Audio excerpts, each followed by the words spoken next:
Welcome to Chillin' 101. We hope this video helps.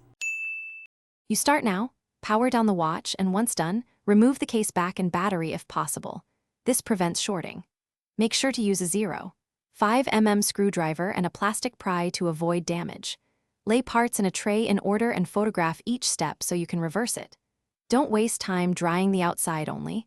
Address internal moisture immediately because trapped water causes corrosion quickly, and you want to act within minutes to minimize damage. Next, you carefully remove the movement if you can. If not, open the crystal side and tilt to drain. Once removed, lightly dab visible moisture with a microfiber cloth, then use 90% isopropyl on a Q-tip to clean metal contacts. Do this sparingly. Place delicate components with silica gel packets or in a sealed container with rice for 24-48 hours to draw out residual moisture. Make sure to inspect under magnification for corrosion or residue, because that will dictate your repair choices. Finally, you reassemble using new gaskets and apply a thin layer of silicone grease to seals so moisture won't return.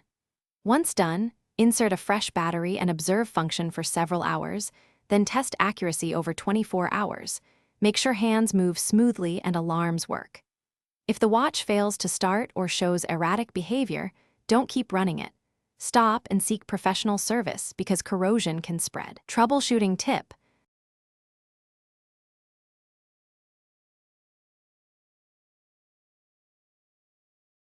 Thanks for watching. Consider subscribing if we helped you.